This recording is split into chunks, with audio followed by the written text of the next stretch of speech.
ناظرین، اگر ہم پاکستان کی سیاسی تاریخ اور عورتوں کی سیاسی جدوجہد کا تنقیدی جائزہ لیں تو ہمیں پتہ چلتا ہے کہ کچھ صوبوں میں خواتین کی سیاسی نمائندگی بے پناہ جدوجہد اور قربانیوں کی مرہون منت ہے، جیسا کہ بلوچستان، وہ صوبہ جہاں خواتین کی آبادی کا تناسب تو 48% ہے، مگر ان میں سے 75% خواتین گاؤں میں رہتی ہیں، صرف 18% ان کا لٹریسی ریٹ ہے اور ان میں سے 80% بچیوں کو اسکول کی ایکسیس حاصل نہیں۔ اگر ہم فائنینشیل اٹانومی کی بات کریں تو صرف 5% خواتین کسی بھی طرح کے روزگار سے منسلک ہیں۔ اگر ہم آنر کلنگ کے کیسز دیکھیں تو بدقسمتی سے 30% خواتین اس کا شکار ہوتی ہیں۔ 20 سال کی عمر سے پہلے 56% خواتین کی شادی ہو جاتی ہے۔ ہر 1 لاکھ میں سے 785 خواتین زچگی کے دوران فوت ہو جاتی ہیں۔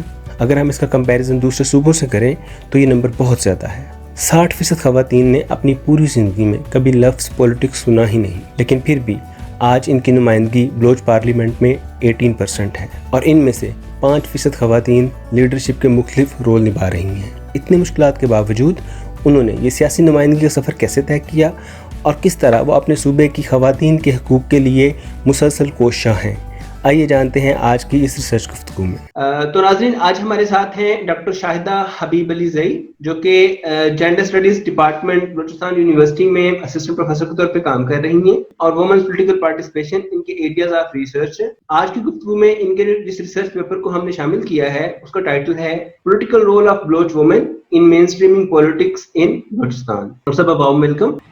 آپ نے اس ریسرچ پیپر کو لکھنے کے لیے ڈیٹا کیسے حاصل کیا؟ سر، ہم لوگ گئے تھے، میں اور میرا اسٹوڈنٹ، یہ میرا ایم فل اسکالر ہے عبدالستار، انہوں نے میرے ساتھ اپنا ریسرچ ورک کیا تھا۔ تو انہوں نے جو اپنا علاقہ تربت ہے، من تربت بلوچستان کا ایک بہت پسماندہ علاقہ ہے جہاں سے میڈم زبیدہ جلال کا بھی تعلق ہے، تو انہوں نے وہاں پہ اپنی کمیونٹی سے، وہاں ولیجز سے انہوں نے یہ ڈیٹا لیا تھا۔ اور فرسٹ اور دوسرا پھر ہم لوگوں نے یہاں کوئٹہ کے کچھ پولیٹیکل فیمیلز ہیں جو کہ ہمارے بلوچ ٹرائب سے تعلق رکھتے ہیں، ان سے ہم لوگوں نے انٹرویوز کیے تھے اس حوالے سے۔ آپ نے اپنے پیپر میں تھوڑی سی ہسٹری بتانے کی کوشش کی ہے برٹش اور خان کے ادوار کی۔ وومن کی جو سیاسی زندگی تھی وہ کس طرح کی تھی جب برٹش یہاں پہ راج تھا اور جب یہاں کے خان کا دور تھا؟ سر، برٹش دور میں تو جو ہمارے بلوچ فیمیل کا وہ تو زیرو تھا، بالکل وہ نہیں تھا، کیونکہ آپ کو پتہ ہے Balochistan still we are facing tribal system, customs, جو ٹرائبل رولز ہے سر۔ بیسکلی اگر ہم دیکھا جائے تو ہم 3 اس کو فالو کرتے ہیں، اسلام، law and customs, but still جو بلوچستان کے لوگ ہیں وہ اپنے کسٹمز کو، اپنے ٹرائبس کو فالو کرتے ہیں۔ فیمیل لٹریسی ریٹ بھی بہت کم تھا۔ اگر جو کچھ خواتین تھے پولیٹیکل، یا ان میں کوئی جذبہ پایا جاتا تھا یا کچھ ان میں ایجوکیٹڈ تھے، لیکن ان کو وہ کسٹم اور نارمس کی وجہ سے باہر جانے نہیں دیا جاتا تھا، کیونکہ ہمارے میل لٹریسی بھی اس وقت بہت کم تھا۔ اس وجہ سے مطلب برٹش دور میں اور خان آف کلات کے دور میں، ایون کہ ان کی اپنی فیملی اتنی اسٹرانگ فیملی تھے، ایجوکیٹڈ فیملی، وہ اپنی خواتین کو بھی آگے آنے نہیں دیا۔ یہ بتائیے گا کہ آپ نے اپنے پیپر میں یہ بھی مینشن کیا ہے کہ 1947 سے لے کے 1970 تک بلوچستان میں عورتوں کو سیاست میں حصہ نہیں لینے دیا گیا، اس کی کیا وجوہات تھی؟ ہاں، 1947 میں ان کو تو پارٹیسپیشن دی گئی تھی، لیکن ان کو وہ بیسک رائٹس یا بیسک جو آزادی ہے نا سیاست کی، وہ آزادی نہیں دیے گئے تھے۔ ایز اے کٹ پتلی وہ یوز ہوتے تھے، لیکن ان کو وہ نارمس کی وجہ سے مطلب وہ ایک پارٹیسپیشن وہ دے دینا، لیکن ان کو کام کرنے نہیں دینا۔ آپ نے اپنے ریسرچ پیپر میں مینشن کیا ہے کہ 1946، 1962 اور 1973 کے جو آئین تھے ان میں بلوچ عورتوں کے حقوق کے تحفظ کی پرٹیکولرلی بات نہیں کی گئی تھی۔ لٹریسی ریٹ کم ہونے کی وجہ سے، سوسائٹی کی وجہ سے عورتوں کے رائٹس کے لیے بھی بات کرنا ایک غلط وہ تصور کیا جاتا تھا کہ ہم اپنے عورتوں کا نام کیسے لیں، نہ وہ عورتوں کو آگے آنے دیتے، نہ وہ خود بات کرتے تھے۔ عورتیں چاہتے تھے کہ جینڈر ایکوالٹی ہو، چاہے وہ پولیٹیکلی حوالے سے ہو، اکنامکلی حوالے سے ہو، سوشل، وہ مرد حضرات وہ ان کو آگے آنے نہیں دیتے تھے۔ آپ نے اپنی ریسرچ میں